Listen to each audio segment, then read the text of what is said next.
বন্ধুরা, ভারতীয় তেজস বিমানের জন্য এখন ভীষণ বড় মুহূর্ত, আর এটা ভারতের জন্য ভীষণই বড় মোমেন্ট।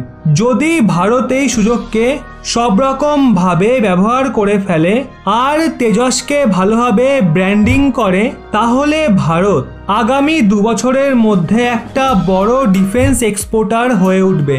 ভারতকে এখানে তেজসের জন্য একটু আক্রমণাত্মক হতে হবে। আর এমন সুযোগ বারবার আসে না। স্বয়ং আমেরিকা ভারতকে এই বড় সুযোগ দিয়েছে, কিন্তু সেই সুযোগটা কি আসলে হয়েছে কি? আমাদের যে প্রতিবেশী দেশ আছে বাংলাদেশ, সে যুদ্ধবিমান কিনতে চেয়েছিল, কিন্তু কেন? কারণ মায়ানমারের সাথে তাদের টেনশন বাড়ছে। এর জন্য বাংলাদেশ বলে আমরা যুদ্ধবিমান কিনতে চাই, আর দুনিয়ার সমস্ত কোম্পানিতে তারা আরএফআই জারি করে। শুরুতে চীন আর পাকিস্তান মিলে বাংলাদেশকে বলে আমরা দুজনে মিলে JF-17 যুদ্ধবিমান বানিয়েছি, আপনারা এটা কিনে নিন। কিন্তু তাতে ডিজাইনে অনেক ফ্লোস ছিল। এছাড়া তার কোস্ট কাটিং এত বেশি করা হয়েছিল যে যুদ্ধবিমানের কোয়ালিটি অনেক খারাপ হয়ে গেছিল। সেই কারণে সেটাকে বাতিল করা হয়।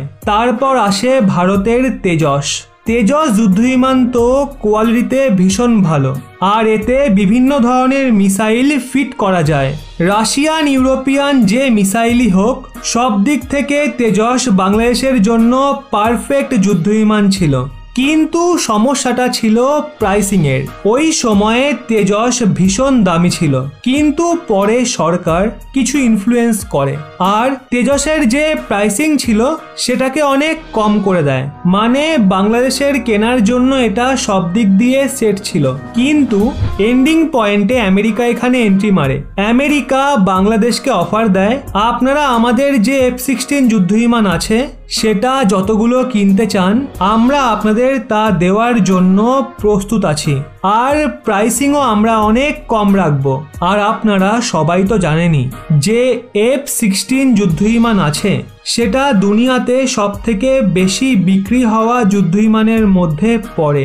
সেক্ষেত্রে এটা মনে হচ্ছিল যে বাংলাদেশ তেজস নয় বরং F-16 কিনবে। কিন্তু একদম শেষে আমেরিকা বাংলাদেশের সামনে দুটো শর্ত রাখে। সবার প্রথমে তো বাংলাদেশকে বলে আমরা আপনাদের F-16 এই শর্তেই দেব। প্রথম শর্ত, আপনাদের ইসরায়েলের সঙ্গে সম্পর্ক ঠিক করতে হবে।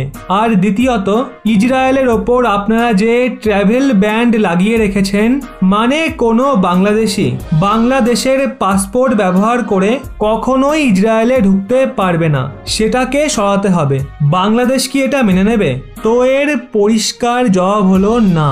সোশ্যালি আপনারা যদি বাংলাদেশের অবস্থা দেখেন তাহলে তা অনেকটা পাকিস্তানের সাথে মেলে। অনেক কঠোরপন্থী মানুষ বাংলাদেশে থাকে, তাই এরকমটা তো হওয়ার নয়। এক্ষেত্রে এই যে পুরো ডিল ছিল সেটার থেকে F-16 বাইরেই থাকবে। আর এটাই ভারতের জন্য ভীষণভাবে ব্র্যান্ডিংয়ের একটা মোমেন্ট। কিভাবে? আপনাদের উদাহরণ দিয়ে বলছি। আপনি হয়তো জানেন যে রাফায়েল যুদ্ধবিমান রয়েছে সেটা আজ থেকে তৈরি হচ্ছে না, 30-40 বছর ধরে তৈরি হয়ে এসেছে, কিন্তু তখন কেউ এটার সম্বন্ধে সেরকম একটা জানতো না, আর কেউ কিনতোও না।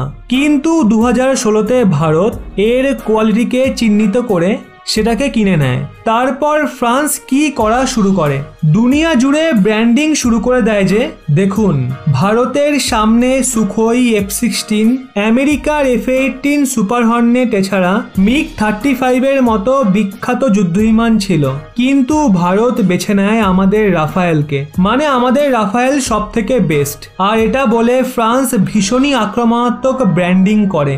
এর ফল কি দাঁড়ায়? কেবল 4 বছর হয়েছে এই ব্র্যান্ডিং এর, আর এই 4 বছরের মধ্যে রাফায়েলের এমন অবস্থা হয়েছে যে নতুন রাফায়েলের জন্য ফ্রান্স অর্ডার পর্যন্ত নিচ্ছে না।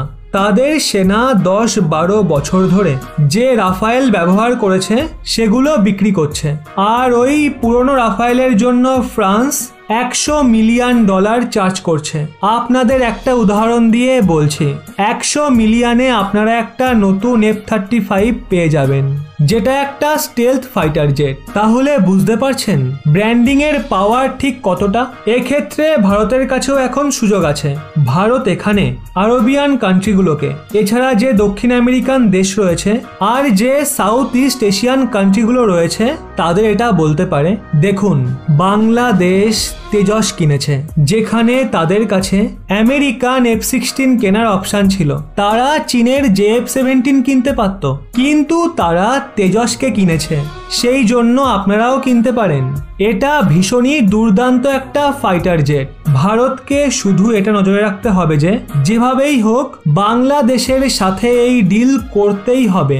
দরকার পড়লে দাম নয় আরেকটু কমানো হোক।